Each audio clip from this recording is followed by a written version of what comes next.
In the peaceful village of Leora, nestled between sun-kissed hills and whispering woods, lived a young man named Rayan. He was known for his strong hands and diligent spirit. Whether it was tending to the fields, helping elders repair their homes, or working odd jobs to make ends meet, Rayan never shied away from effort. But despite his hard work, Rayan was restless. No matter how much he tried, he couldn't shake off the dark cloud of self-doubt. His efforts always felt inadequate. Every small failure seemed like a massive defeat. If his crops didn't grow well, if someone criticized his work, or if something didn't go as planned, he'd get irritated. His temper flared quickly, and the more he failed, the more he questioned himself. "Why do I even try so hard if nothing works out?" he often mumbled, clenching his fists in frustration. Rayan wasn't lazy. He wasn't careless either. He simply couldn't believe that his efforts were enough. One morning, as the villagers bustled in the square, word spread like wildfire. An old sage named Master Arav had arrived in Leora. Known across many lands for his wisdom and kindness, Arav had spent decades meditating in the mountains. People said he carried answers to life's deepest questions. Curious and hopeful, Rayan made his way through the crowd to find the sage. He spotted him under the banyan tree near the temple, sitting calmly with a faint smile on his weathered face. "Master Arav," Rayan said, bowing respectfully, "I need your guidance. I work hard every day, yet I never succeed. I don't know what's wrong with me. Please, help me." The sage looked into Rayan's eyes for a long moment, then nodded slowly. "Come back to me this evening, Rayan. I have something for you."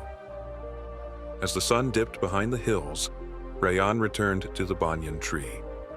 Arav reached into the folds of his robe and brought out a small, round amulet tied with a thread. "This," he said, "is a sacred amulet. Inside it, I've written mantras that remove all obstacles. But there's one condition.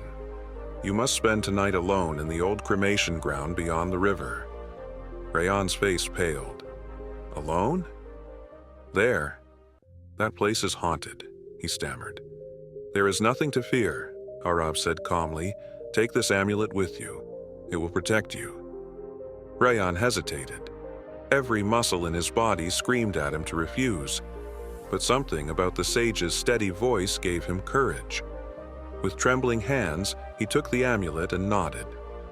"I'll go." The wind howled as Rayan crossed the river and reached the cremation ground. The trees swayed like silent watchers. The air was thick with silence, broken only by the occasional rustle or distant owl cry. He sat by a large rock, clutching the amulet tightly to his chest. Every sound made his heart pound.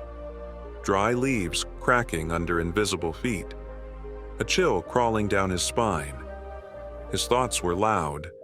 What if I see a ghost? What if I don't make it till morning? But then he'd look at the amulet and whisper, "I'm safe. This will protect me." Hours passed like years, but with each minute Rayan's fear weakened. His breathing slowed. He began to realize nothing had harmed him. The amulet, simple and light, gave him strength just by being there. When the first light of dawn touched the sky, Rayan stood up and looked around.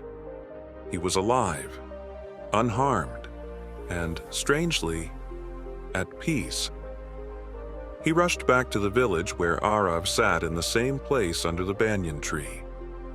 "Master," Rayan cried, "this amulet is powerful. I spent the entire night in the cremation ground without fear. I believe I can face anything now." The sage smiled and nodded. From that day forward, Rayan changed. He worked harder, but more importantly, he worked with confidence. He stopped second-guessing himself. Even when things went wrong, he didn't panic. He'd say, "I've been through worse and come out stronger." In time, his crops flourished. He started a small trading business. People came to him for advice. He was no longer the doubtful young man who feared failure. He had become one of the most respected men in the village. A year later, Master Arav returned to Leora. Rayan ran to greet him, beaming with pride. "Master, your amulet changed my life.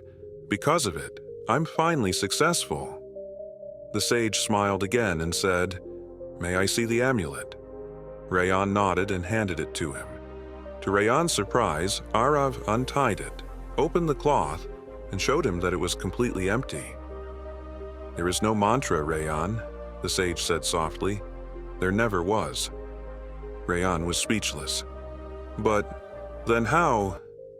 Arav placed a hand on his shoulder. "It wasn't the amulet that changed your life. It was your faith, the belief that something could protect you, could strengthen you, could guide you. That belief awakened a power that was already inside you." Rayan sat silently as Arav continued. "All your life, you doubted yourself. You believed hard work was not enough unless something magical helped you. The amulet didn't protect you. It simply gave your mind permission to believe." Then the sage leaned closer. "Imagine if you believed in yourself without needing an amulet." Rayan's eyes welled with tears. For the first time, he saw his entire journey clearly. It wasn't a piece of thread or a charm that gave him courage. It was the moment he chose to believe that he was stronger than his fear. And in that belief, he found transformation. You are your own amulet, and with self-belief is the key to success. Moral of the story: true strength comes from within. Believing in yourself is more powerful than any external charm or blessing. When you trust your own effort and face your fears with confidence, you unlock the ability to transform your life.